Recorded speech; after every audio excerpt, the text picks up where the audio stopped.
Hello internet friends. It's me, Beatrice, back with the juicy stuff straight out of Reddit.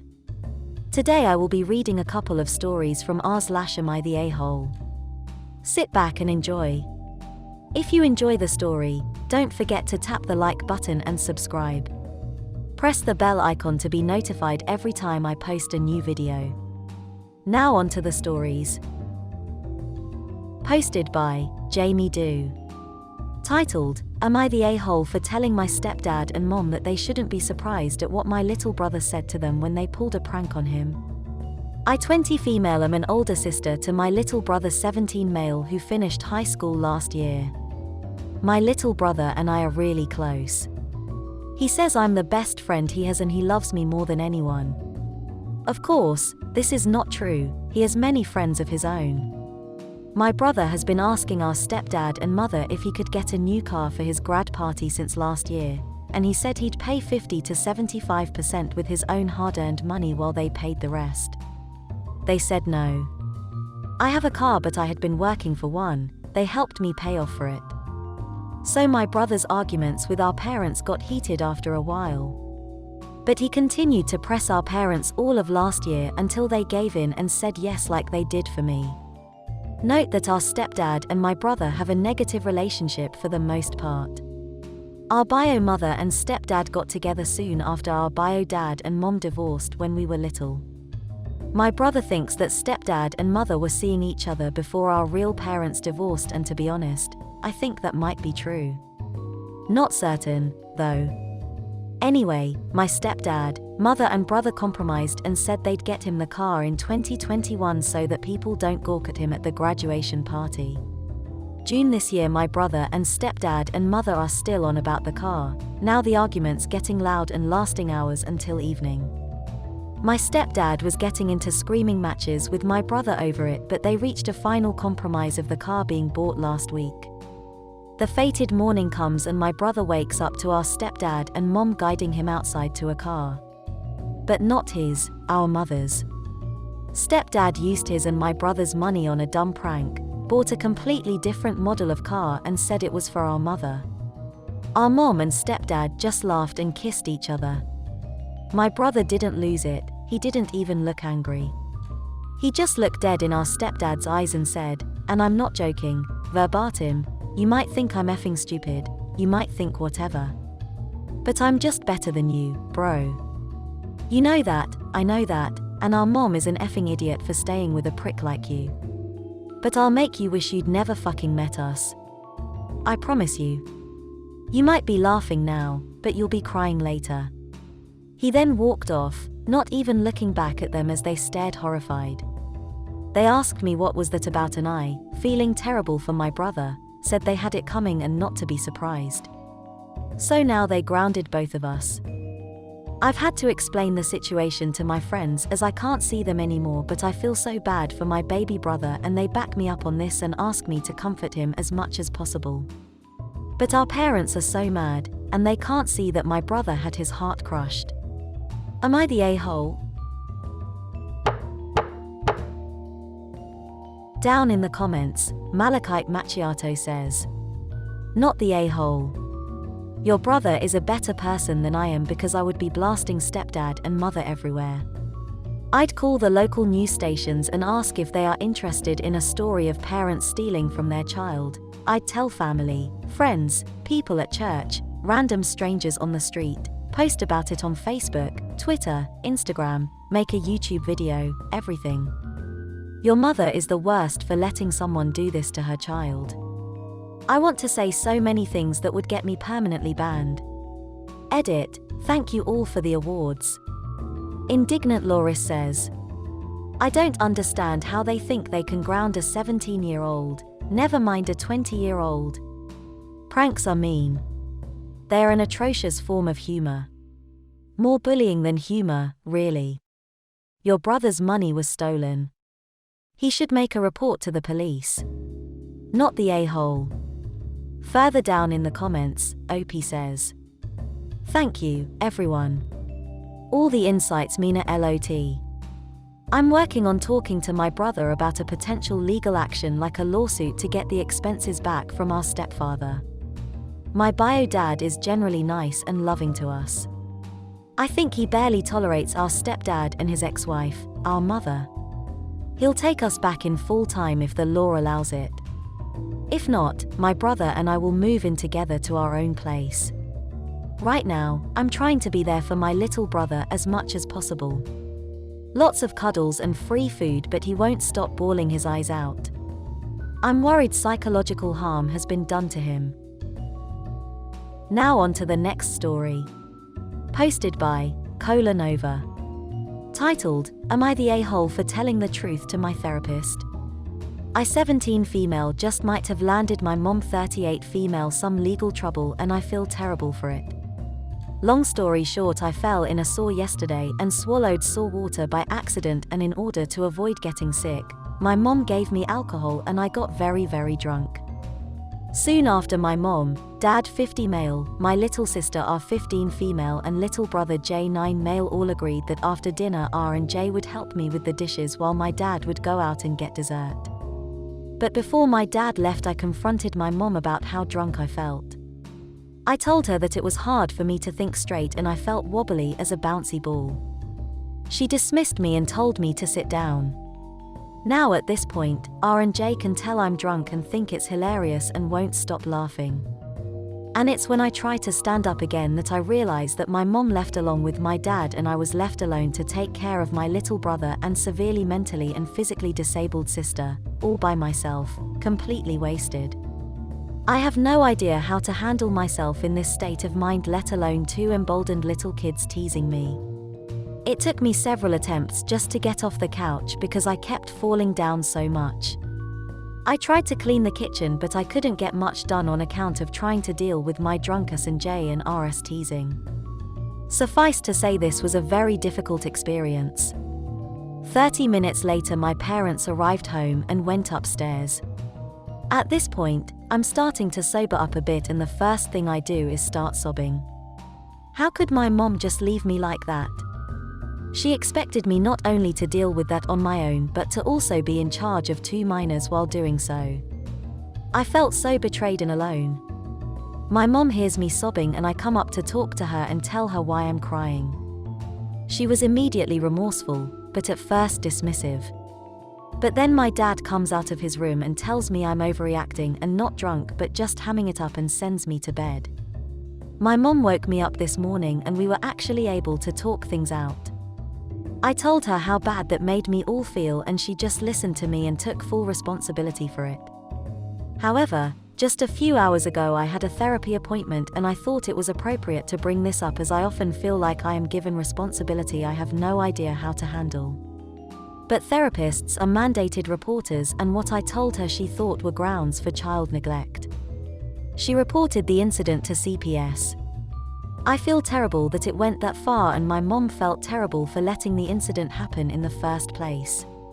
But my dad thinks I have completely overblown this situation. He is blaming me for the possible legal damages I could be causing my mom.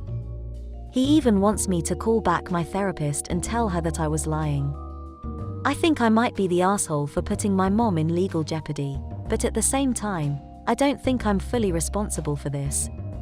So am I the a-hole for telling the truth to my therapist?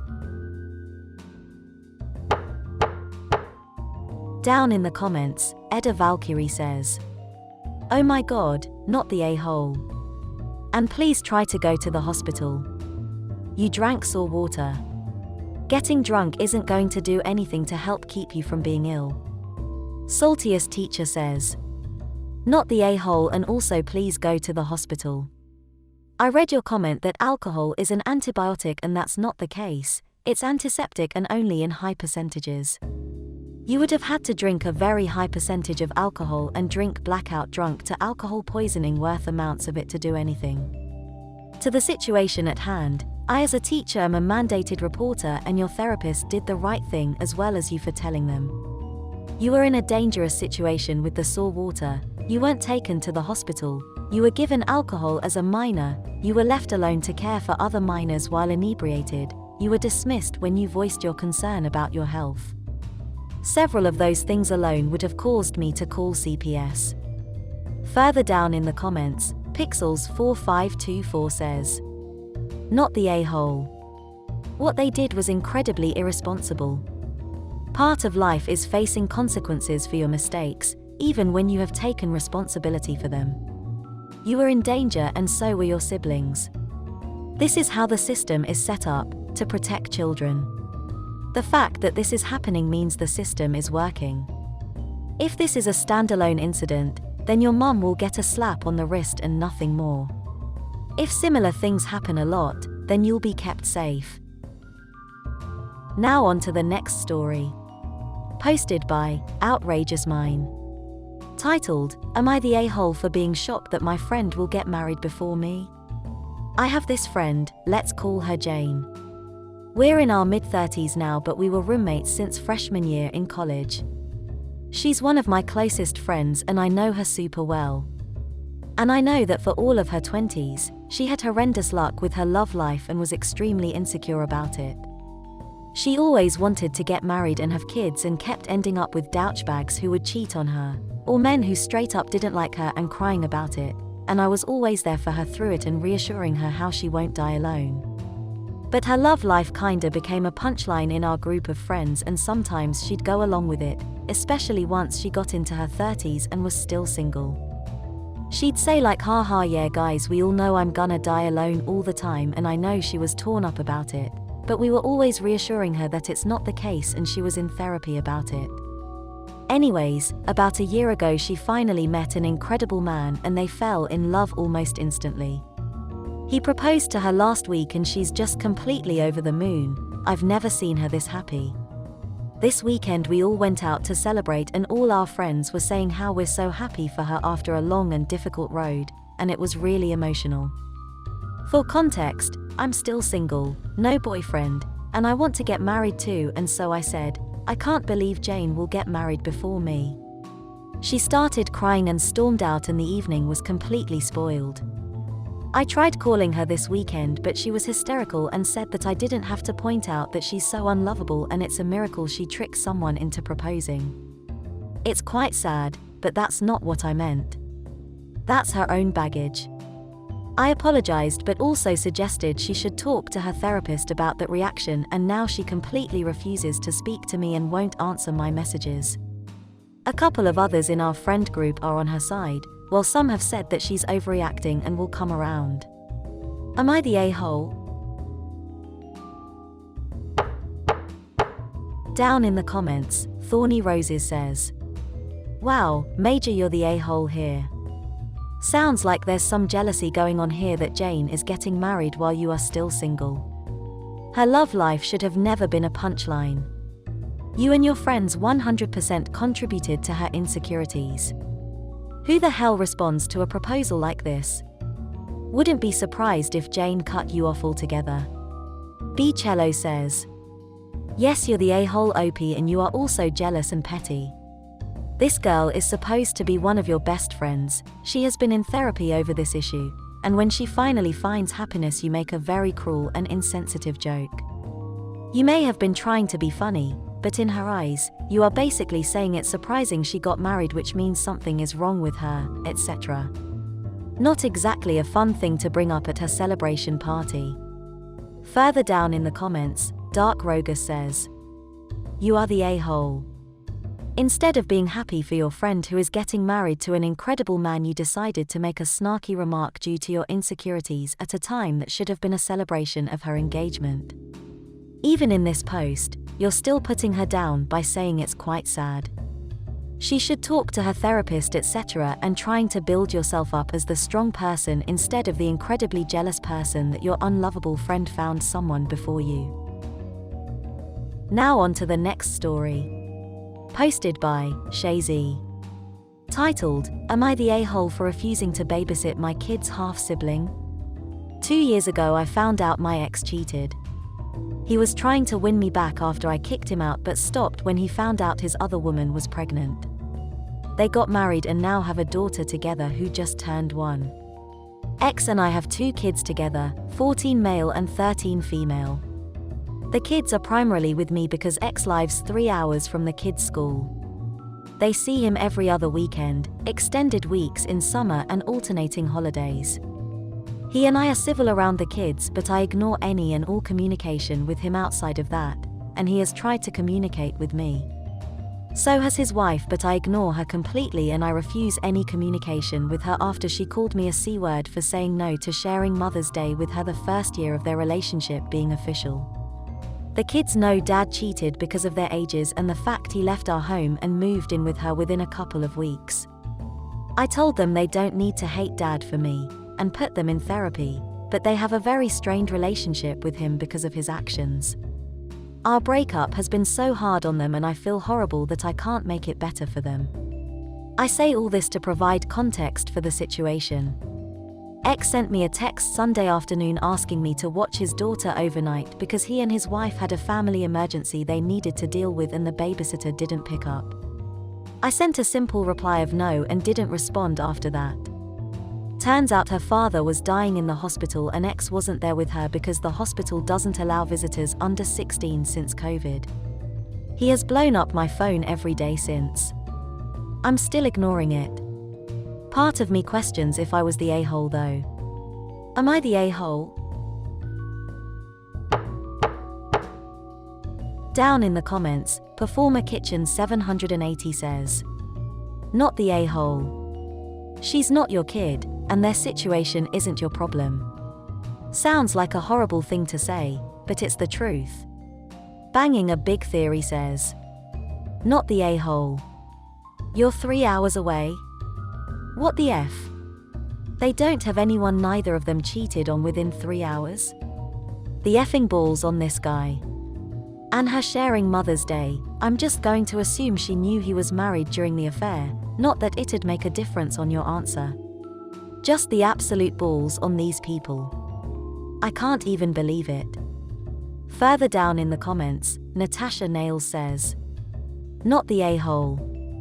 You have no obligation to babysit his child. It's weird that they would even ask you that. Especially since you live 3 hours away. Does the new wife not have friends or family? Or a nice neighbor?" And that's all for today. Feel free to share whether you agree with the judgments down in the comment section. Also, let me know what other subreddits you want me to cover. Don't forget to like and subscribe. Until the next video, bye bye.